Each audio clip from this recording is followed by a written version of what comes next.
Ардын жүжигчин Гомбын Түмэн Дэмбэрэл. Ардын жүжигчин Гомбын Түмэн Дэмбэрэл 1939 онд Увс аймгийн Өндөр хангас манд төржээ.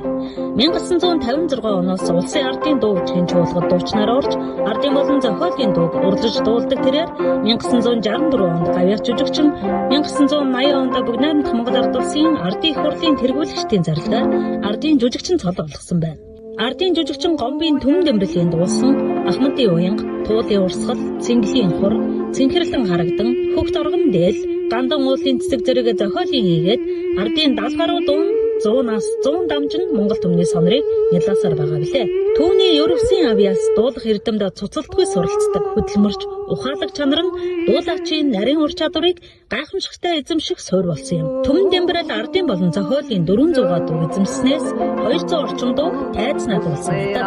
Дуу бүртээ уран дансах хөг эзэмшигтхэн чимж, давтагдашгүй хоолой, тогон мэдрэмж, урсгал ус мэт зөөлөн аялахугаар дуулдаг байсан нь нарийн зохицож урлагийн нэрт мастер болон түүхэнд нөхөрсөн дуучин билээ. Тэрээр дэлхийн 10 гаруй оронд өөрийн орны соёл урлагийг сурталчилж, хэвлэл мэдээллийн хэрэгслээс өндөр үнэлгээ авч, энэтхэг Солонгос, Вьетнам ардын дууг тухайн улсын хэлээр дуулан ихээхэн хүндэтгэл хүлээж байв. Увс аймгийн Өндөр хангас сумын соёлын төв ардын жүжигчин Гомбын Түмэн Дэмбэрэлийн нэрмжит хэмээн нутгийн зон олон бахархан алдаршуулсан байдаг бөгөөд алдарт дуучны түүчээ болон Увс нутгаас олон уран бүтээлчид түрэн гарсаар байна. Увс аймгийн 100-ны түүхийг бүтээлчсэн эрхэм хүмүүсээ алдаршуулъя.